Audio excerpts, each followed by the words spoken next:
My name is Mike Windsor. I know most of you know me. I just want to welcome everybody to the workshop. We haven't had one in a few years.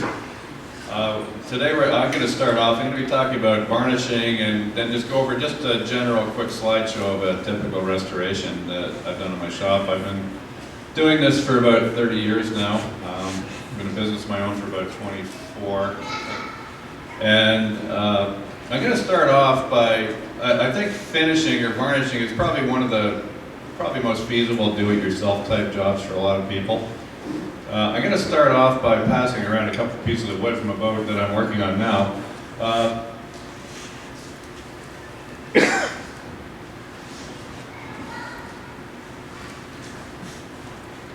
This end plank here, or the end of the plank, is the boat as if probably in the condition it was when the owner got it. And the second plank, or this piece here, is what happened to it after they'd taken it to their friend who blasted it with walnut shells. So I guess my point is sometimes you're better off doing nothing. So this one is, if you look at the inside, it's actually fairly smooth, and it would have been a relatively easy boat to refinish. But after they blasted it with walnut shells, it was kind of like one of those sandblasted signs. So I guess what I'm saying is if you're thinking about it, don't.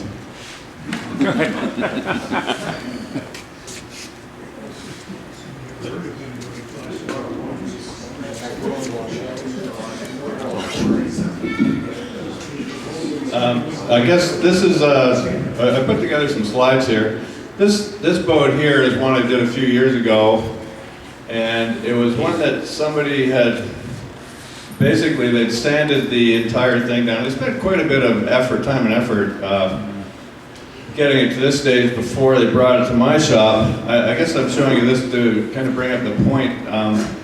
There's no sense in varnishing something that can't be saved.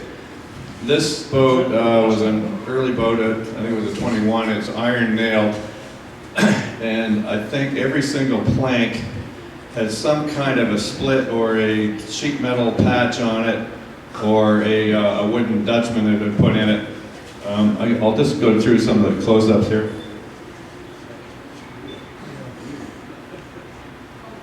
This is the bottom. You see where the patches have been nailed in over the years. And on the outside, I mean, it was a really pretty decent sanding job that they've done. You see on the bottom there's a Dutchman that have been nailed in with iron nails, and the heads have been rusted off. The reality is when you try and take those iron nails out, there's not going to be a lot left of the wood that they've been nailed through, or there will be big gaping holes. So what I wound up doing with this boat is I wound up replanking it pretty much. So all of that sanding on the old garbage was pretty well a waste of time. If you notice on the bottom here, I have a wooden form that I use when I'm doing a Dispro. I have two. This is for a port carling boat.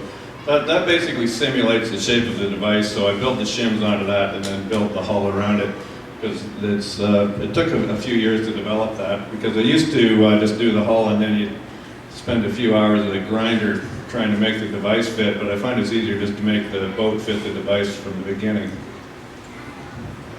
And there's the boat when it left. But the seats were original, but pretty much the hull had been replaced. As far as a revarnish job, this is quite often the condition they come in. The biggest culprit is usually oil in the bilge. Now, at this stage, you have to make an assessment whether or not you can just scuff it up and give it a couple of coats, or whether you'd be smarter off to take it down to bare wood.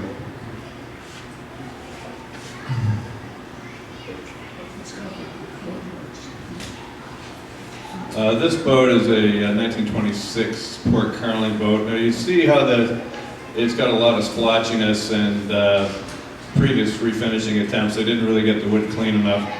But this is one I wound up stripping down to the bare wood. Another boat, we're just showing how much oil there usually is. Most of you probably looked under your floorboards, but not all people have. This is another method. This was, I think it was John Cooper's boat he brought to me. I think John Thompson had developed this system where he had you took the device out of the boat, and he put a pan there, and he had some kind of a bilge pump, and you basically got a few $100 worth of paint remover, and you basically sprayed it around with a hose, and that it did a fairly good job of taking the finish off. But then when he brought it to me, it had sat for a few years, and all of that strip of residue had been sitting on the wood. So in the end, it was as much work to clean it up, get it ready for varnish, as it was if he'd done nothing. There it is being scraped.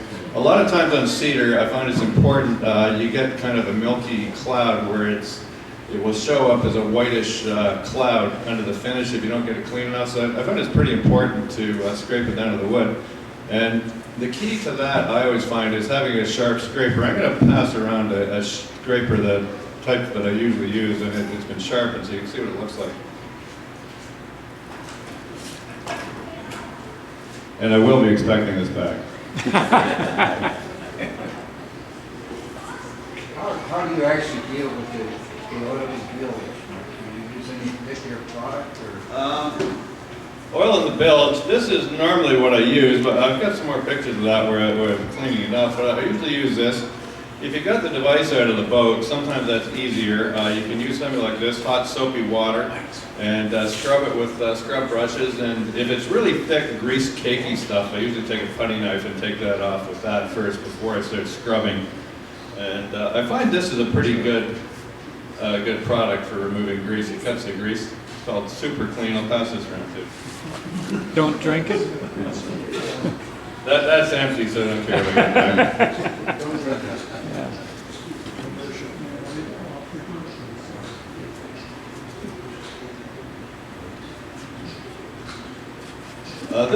This is another port carling boat. A lot of times the thing that a couple of coats won't do is it won't make all of the colors the same. You see here where it's had new seats, and the hull is probably about a 50-year-old finish on the inside, or possibly even the original that's just been overcoated over the years, and then the decks have been stripped. So usually a boat like this, if you just want a functional boat, you could probably just sand it and give it a couple of coats, and it would be serviceable. On a Dispro, I usually find if you're doing the inside, I find that the time that you spend re-ribbing the boat is saved in the time you spend stripping it.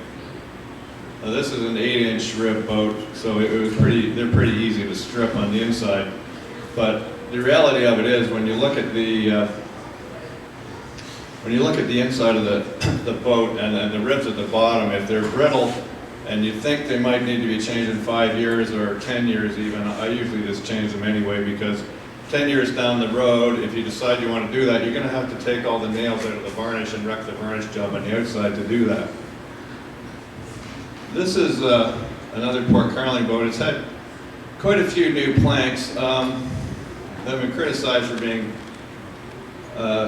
pretty expensive, but normally it's because I refuse to use that crap cypress from Oliver's, which is about $3 a board foot. And the last time I bought the sunken log cypress, which is recovered in Florida, it was about $30 a board foot, and that was before the Canadian dollar tanked. So I haven't bought any in a while. But I do find when you're finishing a boat like this and you do the job and build up the varnish on it, the planks match really well. The other thing is it's old growth timber, so I think the decay resistance is far superior to anything that you would get today. When it comes to doing a gravette, I'm always insistent that I use vertical grained Western red cedar. I've seen some people that replace the planks in a gravette with flat sawn cedar, and it just sticks out like a sore thumb. And there's nothing the varnish will do to change that. Oh, I've just messed everything up here.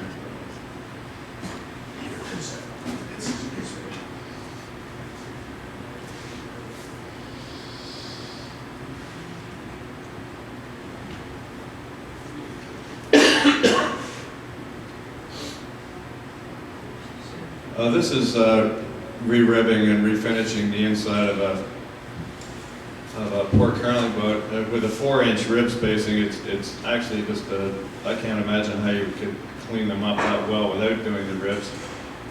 You can see how nice and clean you can get the planking when you do have the ribs out and you have a good access. The other thing I have seen people do, actually, years ago I had a fellow brought me a Lindsay boat and asked me an idea of how much it was to do it. Called me back and he said he found somebody at Perry Sound who could do it for half. And I went up and looked at the boat 2 years later after he asked me to look at it, and the guy hadn't finished it, and he'd spent twice as much as he said he would. And the guy had his kids scraping it, but they've been pulling the scraper across the grain beside the ribs, and pretty well destroyed the boat. So it's important when you're scraping the inside to make sure that you're scraping with the grain. Unless you know what you're doing, and sometimes you get away with just teasing it off, the finish off beside the rib across the grain, but you can do a lot of damage with a scraper.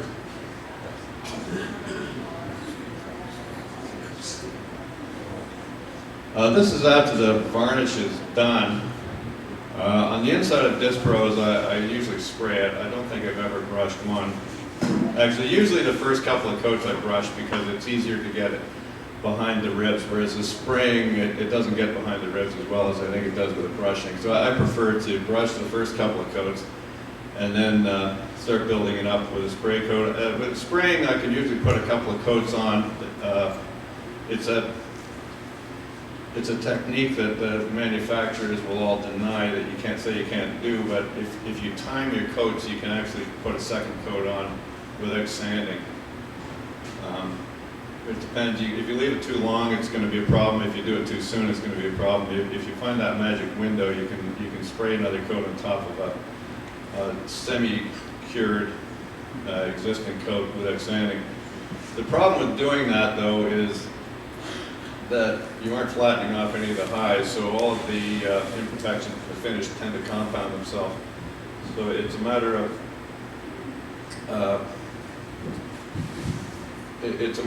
whether you want to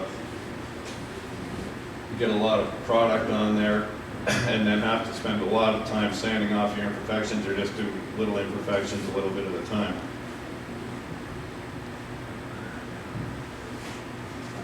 The biggest part I find, the biggest pain with doing Dispro is the parts. This is the typical amount of parts that come out of a Dispro. The parts take up far more room than the boat itself.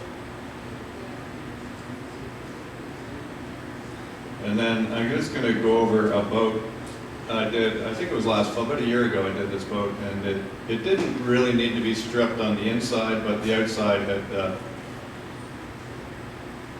had gone beyond salvation.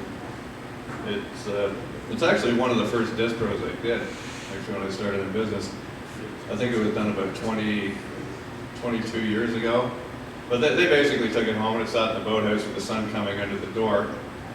And basically they just used it, did nothing to it for 22 years. And you can see here where the finish on the outside is degraded beyond the point of being savable. The deck on the inside, though, wasn't too bad. You see here where I took the number off. You see how the wood around the numbers is so much bleached out and whiter. And top coating that, there's no way you're going to bring back the color in the wood. So when you strip it down to the wood, you have a chance of making it look the same color as it should. This is the inside of the boat. You can see it's got your typical amount of St. Lawrence oil collection.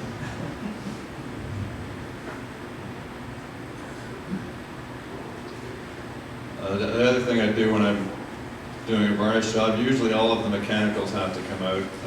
If I can help it, I usually try and leave the device in place. If it's not leaking, I don't take the device out, I leave the device in place.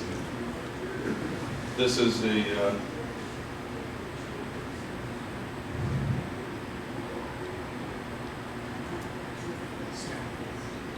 there's my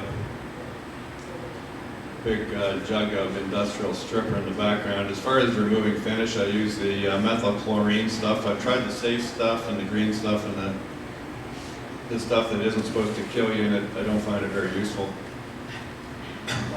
but I do use a cartridge respirator and a lot of ventilation when I use the methyl chlorine type stripper. If you buy this stripper at Home Hardware, it's usually a paste or a liquid. I prefer the paste. It tends to stick a little better. This is that same boat. It's upside down now. I'm getting ready to strip the outside of the hull. The front of the stem was a little punky. What I did is I wound up fairing it down and just not doing anything to it other than taking the soft spot off of the front. There's the boat stripped down to the bare wood, upside down, and this boat, because it stays in the water all the time, decided to paint the bottom. The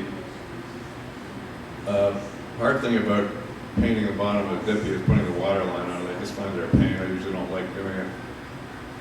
This boat, I've got it masked off. It's all ready, and instead of using paint, I used a two-part clear penetrating epoxy sealer on the bottom. And there's the sealer, and while I was at it, I was also varnishing the top sides, a couple of coats with a brush. And there it is right side up with the bottom painted. And I don't know where those runs came from. On this side, if you have. I do. Isn't that your signature? That's usually the challenge of a lap straight boat is the if you put the varnish on heavy enough, it collects in the laps when the boat is upside down, and while you're sleeping, it's all running down the little laps and off the end there. So this is the other advantage. This is one of the first ones. But I'm always kind of looking for a better way to do things. So in this case, what I did is have the bottom finished, ready to go. And because the bottom is finished, I can support the boat. And on this one, it's one of the first ones I've sprayed the top, the inside and the outside.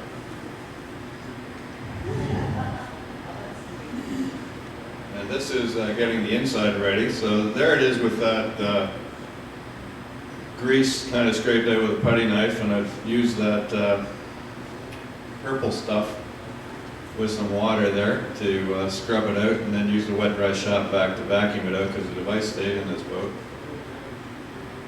There was some of the and there it is after it's dried out. So the wood is actually reasonably clean here, but you can see some of the flakes of varnish where the oil had really gotten to it. The varnish came out on sheets, and I just used a putty knife to lift those off and then scraped it, the loose peely bits. The intention being to keep the cost down as much as possible. So this part is under the floor. It's not going to look super pretty, but it's more of a functional thing to finish there. On the right side of the keel there, just remember Mary gave me this laser pointer here. So right there, that's what the varnish looked like. So that's just a sheet of varnish which is intact, but it's not really attached to wood anymore. So I took the putty knife here, and that's where you start peeling the pieces off, and then I put them in this container here, collected them all, and then went along with a scraper, cleaned it up. And there's the same boat. Now where the side planks were in pretty good shape, or the finish on the sides where they hadn't been oil soaked, I wound up just sanding that with 180 grit sandpaper.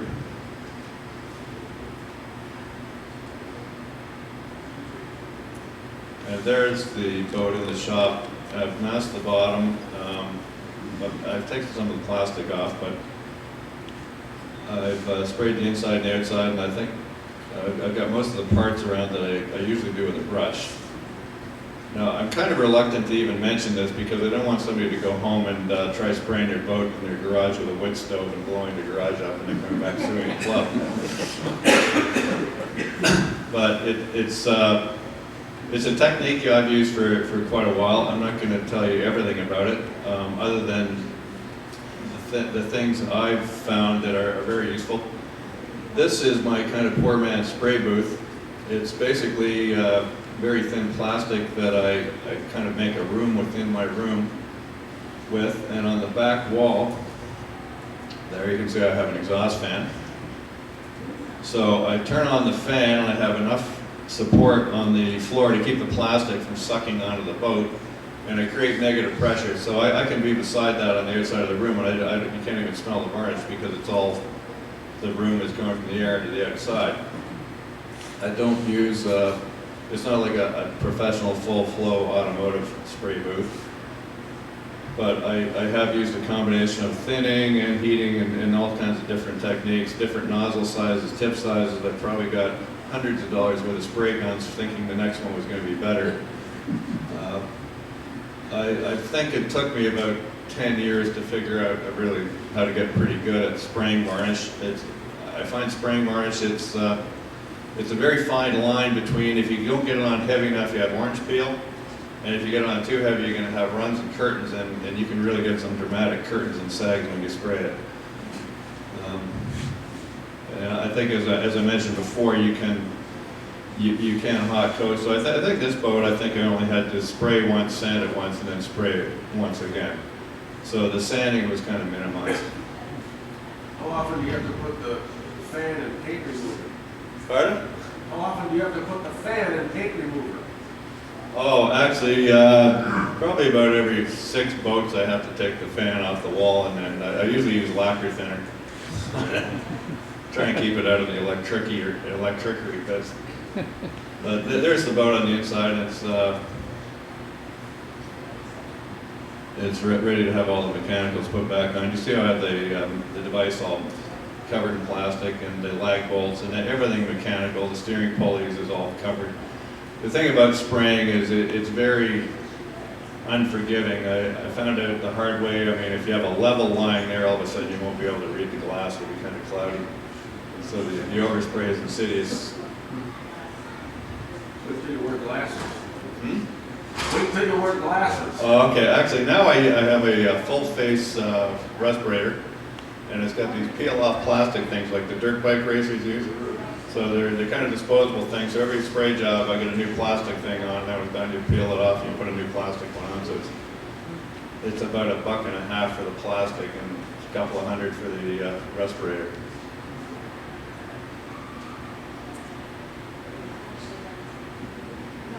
I guess that was that one. Do we have any questions about that? Where do you buy the turtle tube to clean that bilge? They sell out at Canadian Tire. Most hardware stores sell it. The one thing I have noticed, if you use it with hot water and you get it going too much, it seems to like make an ammonia vapor on the rim. The first time I used it a lot, I noticed steel tools I had laying around, it got rusty pretty quick. The other thing I'm going to pass around here is some of the other tools I use. This is a great tool for the outside and parts I find. This is a random orbital sander. Has a vacuum pickup, so you can pick up the dust at source. When I'm doing the outside of the Dispro, this also has a kind of soft interface pad which goes on here. And I usually use this, when I'm doing bare wood on the outside of a hull, I usually use 100 grit paper. And this,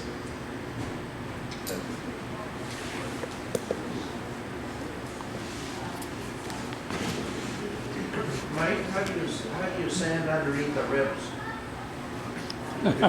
you do that when the rib's out.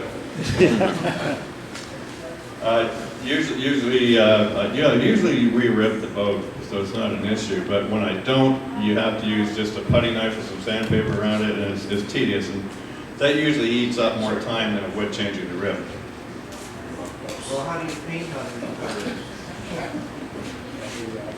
the ribs? I'll probably just leave that here.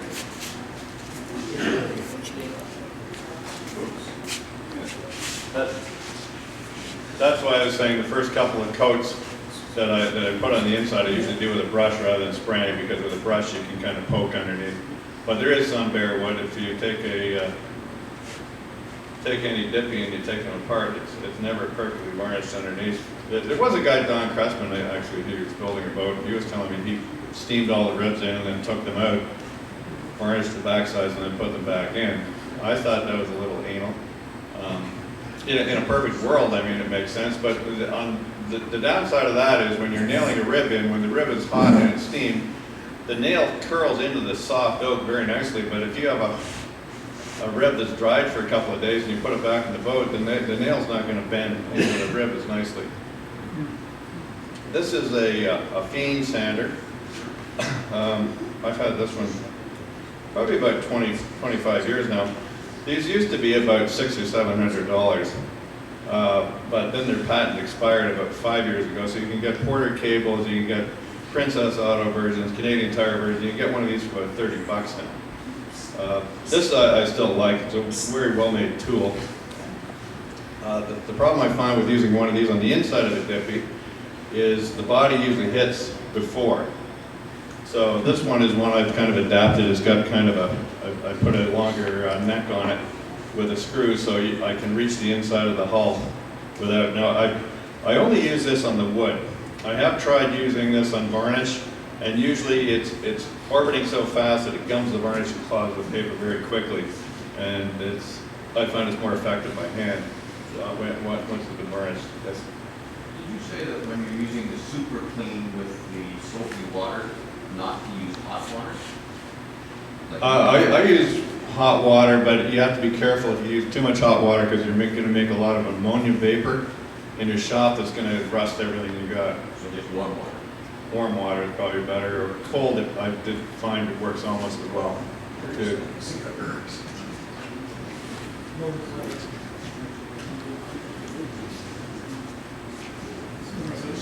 Mike, at what point do you start to apply varnish? Is it at the 180 grit and then put your first coat of varnish on?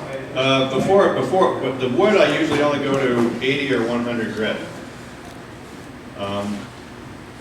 I usually use, actually with that fine sander that Paul has in his hand, I usually only use 80 grit with that on the bare wood. From 80 grit, I go straight to the varnish. And after the first 2 or 3 coats on the inside of the hull that I do with a brush, I use this. This is my high-tech sander here. This is a block that I've made, and you can buy Velcro at Canadian Tire. I buy Velcro sandpaper, and I'll pass this around with a sheet. But I just use this, and it's just a little block, and you go like that between the ribs.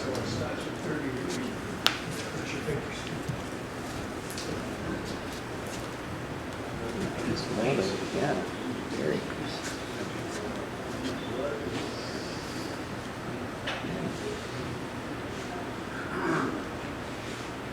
Have any other questions? Yes. Mike, how many traditional coats do you end up putting on a rework? 2 spray, you were saying initially. Yeah, when I spray it, I don't usually count it as coats. I usually count it as quarts. I usually find on the average Dippy it takes 16 quarts of varnish to do the inside, outside, and the parts. About 16 quarts. Now, some of that is overspray that's winding up out the fan and on the fan, on me and everything else. I would say it's usually the traditional boat that I would do. I would do 2 coats with a brush, then I would spray it, probably put 4 to 5 quarts on the inside in 2 sessions, and then sand it, and then give it 2 more sessions of spraying. So usually I would spray it and then let it dry for maybe 8 hours, and then go back and spray it. Well, it's still going to blend in, and won't have an adhesion problem.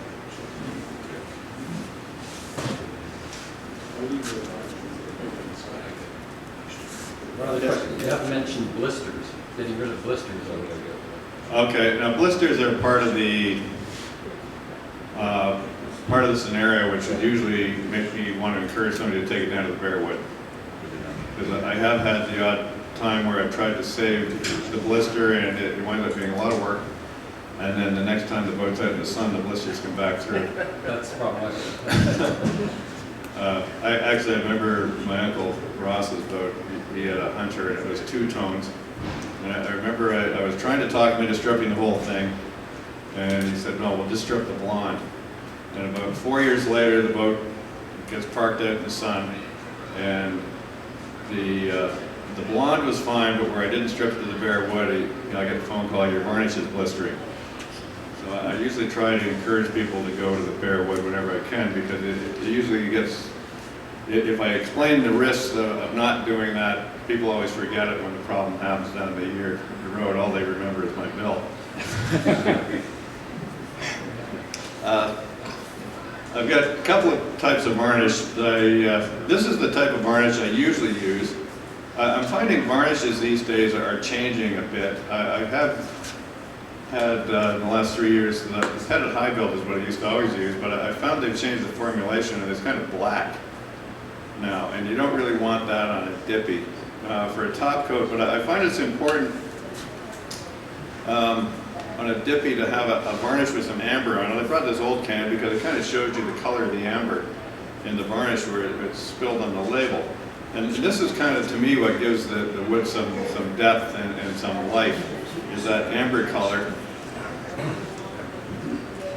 This is the Epifanes varnish. I find this fantastic varnish, but it doesn't have a lot of amber in it. And I've noticed some boats where people have done this and they haven't used an amber varnish first, that the boat looks kind of anemic and pale. It doesn't have a lot of depth looking to it. So I always start with a couple of coats of this to give it the amber, and this is what I brush on first. And then I use this, I spray this. I find I can spray this pretty well. But I think it's important to have an amber varnish, and I can't tell you to use this, because as far as I know, Pettit might change the formulation next year. You go and buy a bunch and it's black. Do you spray it straight, or do you put some thinner? A little bit of both. How much? I'm not telling. You can spend your own 12 years figuring it out.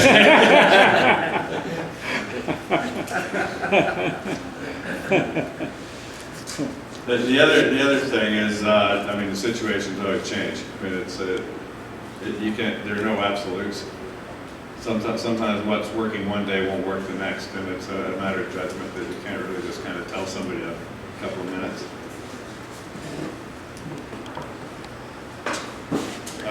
I guess everybody's seen this one here. I just wanted everybody to see the amber in that. Yes, Bob? As you build your coats of varnish, Mm-hmm. you keep moving the sandpaper finer and finer, but at what stage do you quit before the last coat? Usually on the hull, I usually just stick with straight 180 grit paper. And there are different types of sandpaper. That little block